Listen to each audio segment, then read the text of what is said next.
Eu tenho uma curiosidade nata de linguagens, de experimentar e de não me encaixar direito. Tipo assim, eu aprendi linguagem musical, mas eu não prefiro usar a linguagem musical. Mas tem uma complexidade muito grande, porque dentro do universo das artes visuais, a gente já tem assim esses circuitos mais oficiosos, mais acadêmicos, e tem a própria academia, a universidade. E essa formação mais conceitual. Então, já tem um atrito no sistema das artes entre o que é mais tradicional, o que é mais consagradável e o que é mais de periferia, de canto. Mas dentro dos quadrinhos e da música também tem uma parada, porque tem assim os quadrinhos oficial de grande editora e tem a contracultura. E o preconceito está ali também. Eu tive sorte de ter um primo que era crítico de cinema e que eu era guri e ele me municiava de quadrinhos underground desde piá, entendeu? Desde pequeno, assim. Então, em vez de ler Mônica, Cebolinha, super-herói, cara, eu lia os underground desde Robert Crumb, os europeus, eu lia outra coisa. A minha referência de quadrinho não era Marvel, DC, nem Mônica e Cebolinha e Tio Patinhas. Eu acho que a TV mesmo, o advento da MTV é um marco de imaginário, assim, nossa, que loucura, tudo isso é possível. E para mim não é um negócio, que loucura, isso é possível dizer assim, pô, que legal, eu também posso, autoriza a gente um pouco, né? Um artista que me influenciou nesse sentido, que me fez assumir o humor no meu trabalho é o Guto Lacaz. Que legal, esse trabalho dele de performance, com humor. Pô, eu posso então também, né? Assim, eu comecei minha carreira artística fazendo quadrinhos, né? Desenhista de quadrinhos, né? Aqui em Porto Alegre, né? Tinha uma revista em colaboração com os amigos, que era bem underground, chamava Revista Kamikaze. E era uma época complicada de publicação, de difusão de coisas, porque era pré-computador, e era muito caro, e era plano cruzado, período do Sarney. Então, a gente tinha poucos recursos para fazer. Nessa época estava surgindo em quadrinhos no Brasil as publicações undergrounds que hoje se conhece mais, o Angeli, Laerte, essa galera, a Circo Editorial estava surgindo, né? Mas era um vazio, então a gente começou no osso, assim, né? A gente procurou pessoas que faziam quadrinhos e charge, todo mundo aqui era meio politizado, diziam, desistam disso, não vai dar certo, ainda mais com essa temática underground, não vai ter público, façam tio Patinhas, façam tiras para vender no jornal.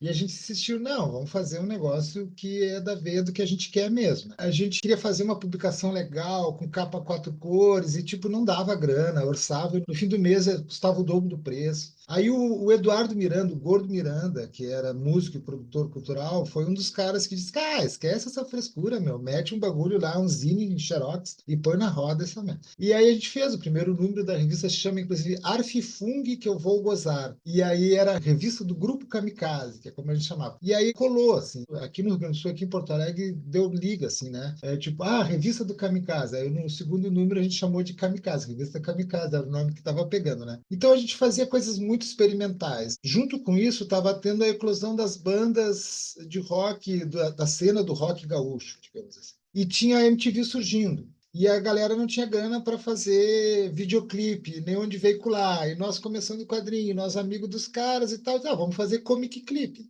Inventamos uma modalidade. Eu fui um dos que pilhou, e até posso estar enganado, mas eu acho que esse nome fui eu que bolei junto com os amigos, né? Um comic clip, um videoclipe em quadrinhos.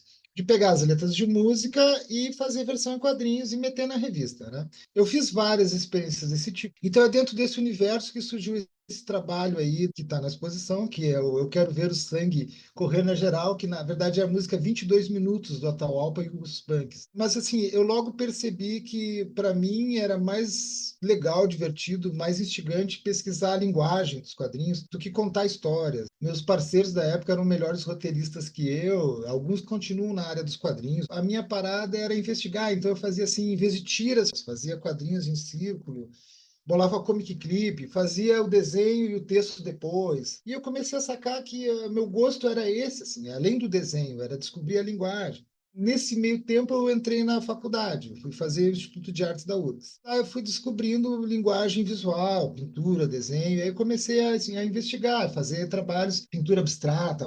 Que legal, eu, na minha cabeça, né? Puxa, que é possível pensar fazer uma obra assim, cara, pensando em cores, formas, que legal, vou investigar isso. E aí comecei a fazer suportes tridimensionais, não tinha grana para para emoldurar as coisas, pegava umas caixas de madeira, pintava. Aí comecei a sacar que aquele objeto significava, aí comecei a fazer objeto, aí botei luz, aí comecei a fazer objetos sonoros, objetos cinéticos, que é como o pessoal me conhece mais nas artes visuais, com essa produção de objetos cinéticos, arte cinética, né?